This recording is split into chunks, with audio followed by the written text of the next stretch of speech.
video is proudly sponsored by NordVPN. More about that later on. In the cold winter of December 2001, 3 villagers in Leah, Georgia found 2 strange objects, warm to the touch and apparently abandoned in the snow.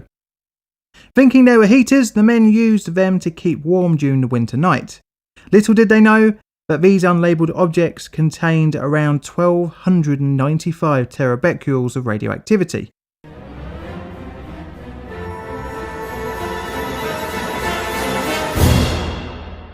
Radioactive isotopes have been used for a variety of tasks, apart from the 2 obvious ones.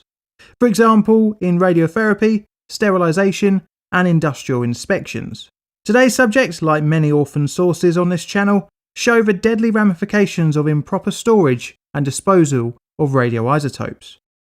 And again, like many other stories, it would be some unwitting locals that would feel the brunt of such improper disposal, with 2 needing specialist medical care in Paris and Moscow respectively, one of whom would sadly pass away. Thus, I'm rating it here on the plainly difficult disaster scale. Georgia, the country, not the state, is in the Caucasus region of Eurasia. The country's neighbours on its southern borders are Turkey, Azerbaijan, and to the north is Russia. Leah is a village located approximately 320 kilometres northwest of Tbilisi, the capital of Georgia. We'll come back to Leah in a bit, but first we need to look at what a radioisotope thermoelectric generator is. The Soviet Union employed 3 types of radioisotope thermoelectric generators, also known as RTGs. Cerium-144 with an activity of 740 terabecquerels, Cesium-137 with an activity of between 1800 and 5500 terabecquerels, and finally the Strontium-90 with an activity of up to 3700 terabecquerels, which is the subject of today's videos. In terms of nuclear energy, these generators are relatively simple in design, which makes sense where they would be just left in the wilderness somewhere, expected to reliably provide power day in, day out for years. In the most basic form, an RTG turns heat into electricity by heating up a thermal battery, creating chemical energy, which then, when discharged, produces electric energy. Strontium-90 decays by beta emission, in doing so releasing significant heat needed for electrical generation. The isotope is well suited to this application due to it having a half-life of around 28 years. Strontium-90 is also attractive as it is cheaper than plutonium-238 and is created during nuclear fission. The Beta M type was a Strontium-90 powered generator designed to last up to 20 years and are intended for low power applications such as navigation or radio relays, which is what the ones at Leah were for. After manufacture, the generator is capable of generating 10 watts of electricity from 250 watts of heat with 1480 terabecquerels of radioactivity. The unit Strontium-90 was contained within a tungsten shield. On top of the Strontium-90 was the thermobattery, which generated the electricity. This was surrounded by a heat shield, which was then in turn surrounded by an outer radiation protection shield. Topping off the unit was a heat dissipator. At Leah, 2 RTGs were used as part of a chain of radio relays between the Kuduni hydroelectric plant and the Nguri Dam, which were installed in the 1980s. This was for contact between the 2 plants during Kuduni Dam's construction. 4 substations were installed, each containing 2 RTGs between the 2 hydroelectric plants. Beta Ms were usually installed in pairs and were capable of powering a light bulb, which doesn't sound like a lot. However, for radio relays, not a large amount of electricity is needed. However, it is needed for a long period of time. The generators, totaling 8, were abandoned in situ. By the 1990s, most of the generators were disassembled, exposing the radioactive sources and removed from their original locations. The first of the sources were discovered in 1999, and a second pair were later found on in the same year. A third pair would be found in 2001, and that would be near Leah. Right, let's pause from Leah to talk about the sponsor of this video, NordVPN. Sponsorships like this enable the channel to become more financially independent. Now, if you look up various disasters and atomic incidents like me, then a little bit of anonymity is pretty handy. Needless to say, if I didn't have NordVPN and there no data logging, then I might be on some kind of disaster warning watch list.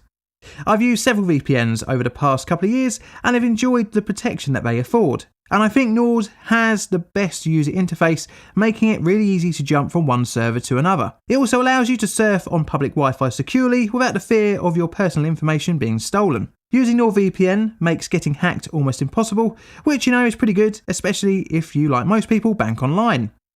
You can also bypass region locking for movie streaming sites, which is an annoying part of living in the UK as you miss out on so many great shows from the US. NordVPN works on Windows, macOS, Linux, iOS and Android. If you're interested, there's currently a special cyber deal.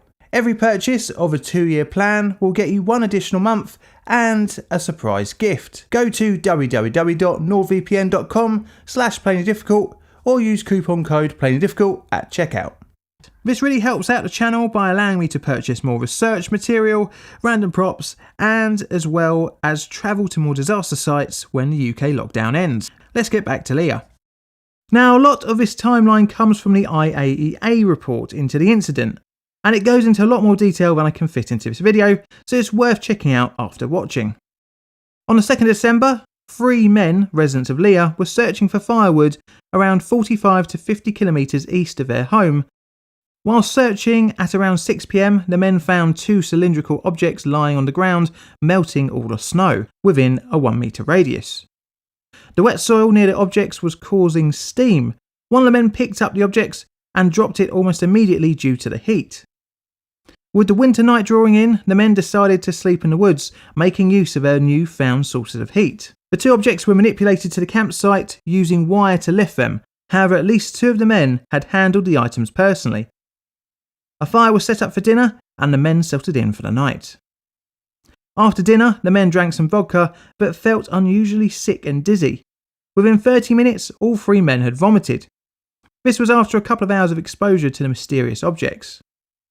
The vomiting lasted for the remainder of the night, and by the morning, the 3 exhausted men only collected half of the wood intended into their truck and made their way back to Leah, leaving the 2 devices behind. The first of the men reported to the doctors a day after of repeated diarrhoea on the 4th. He didn't mention to the doctor the strange object that he had encountered, instead getting treated for intoxication. 8 days post-exposure, another man reported to the doctor after developing erythema, a burning sensation and oedema on the right hand, leaving one of his hands immobile. By the 17th of December, all 3 men had developed some kind of skin irritation on either their backs or hands. 5 days later, all patients were hospitalised in Zugdidi, Georgia. The 3 patients were diagnosed with acute radiation syndrome and the case was reported to the emergency medical centre in Tbilisi. A day later, on the 23rd of December, all 3 were transferred to the capital city. But for now, we'll put their story on pause and look at the recovery operations. Also on the 23rd of December, the Georgian authorities attempted to locate the 2 objects that had caused the ARS symptoms in the patients. This did not yield results as the forest roads had become impassable due to the worsening weather condition. Not working from a background of experience with orphan sources, the Georgian government requested assistance for the removal activities from the IAEA. A second attempt a few days later on the 29th was successful and initial investigations into the condition of the 2 sources was undertaken. They were found just off a dirt track 28 kilometres from Leah, with the immediate vicinity blocked off by boulders from a landslide. Now that they were located, in order to recover the sources, several things had to be prepared. For the next few weeks, the following was arranged. A container fabricated locally, made of lead 27 centimetres thick, 90 centimetres high, weighing in at 5.5 tonnes. Special steel, remote handling tools and tongs to collect the radioactive sources were manufactured. An old army truck to transport the container was adapted and 26 soldiers were trained to recover the radioactive sources. Not only that, but the recovery attempt needed food supplies for 2 days, fuel for 12 vehicles and field accommodation for up to 50 people. The boulders and rocks had acted as a partial shield, and as such initial recordings of radiation were at 1.3 millisieverts an hour. This was handy for the recovery team as it allowed them more time to prepare the area for extraction. A maximum dose was set to be 10 millisieverts per member of the recovery crew. Between the 2nd and 3rd of February 2002, the recovery operation was undertaken. After arriving at the site, Preparatory work and measurements took around 30 minutes. The actual recovery only took 20 minutes. That was from the first movement to loading into the containment vessel.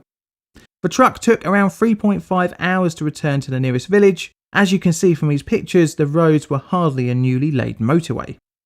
The highest dose rate for the recovery team was recorded at 1160 microsieverts. Measurements above the container with the lid off after recovery was recorded at 4.6 sieverts an hour.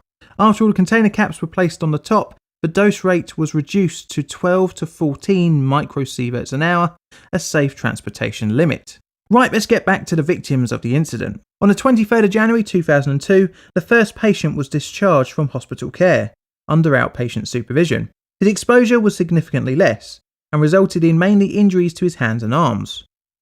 For the remaining two, the journey would be long and painful, involving specialist care far away from home in Leah, with only one making it back. The two remaining patients had severe burns on their backs as they had slept up against the sources, leading to an increase in exposure. On the 31st of January, the IAEA was contacted for advice on specialist treatment for the two remaining victims. This resulted in one being admitted to the Institute of Biophysics of the Bernazyan Federal Medical Biophysical Center in Moscow, and the other admitted to the Burn Treatment Center of the Percy Military Training Hospital in Paris for further treatment. The patient sent to Paris was in relatively good health at the time of the exposure. The burn sections of his body luckily didn't have too deep necrosis. The affected area, more than 8% of his total body surface, had received more than 20 to 25 grays. It would take 5 skin grafts and multiple necroptomies to reach a favourable recovery. Over 502 days after exposure, multiple skin grafts, and being treated for cutaneous radiation syndrome, the second patient was discharged from Paris in March 2003. The patient sent to Russia was estimated to have received a total dose of radiation to the left side of his back at around 25 to 35 gray. The burn area was most of the patient's back, leaving scarring and blistering, eventually leading to necrosis. Several attempts at skin grafts were undertaken, each time resulting in failure to acclimatise and even more necrosis of the skin, necessitating removal of the dead skin, leading to the requirement of more skin grafts. After each attempt, the affected area increased. After 893 days post-exposure and experiencing a deteriorating condition and multiple traumatic surgeries, the patient died due to cardiac arrest. The patient's chances of survival were greatly reduced due to him suffering from TB at the time of his exposure, delaying treatment of the ARS. The incident, like many other orphan sources, showed the risks of improperly disposed radioactive items. What is worrying about Leah is that at the time of the IAEA report into the incident, only 6 of the 8 original Beta-M radioisotope thermoelectric generators had been located, meaning 2 more lay waiting to be discovered. It is thought by the IAEA that at least 1,000 such RTGs are in Russia or any of the ex-Soviet Union countries. Many pass their working life, albeit useless for original purpose, they are still deadly if improperly handled. Each one left out in the wilderness somewhere is another Leah waiting to happen. Thank you to NordVPN for the sponsorship. If you're interested, there's currently a special cyber deal. Every purchase of a 2-year plan will get you 1 additional month and a surprise gift. Go to www.nordvpn.com/plainly-difficult or use coupon code plainly-difficult at checkout. And all that's left to say is thank you for watching.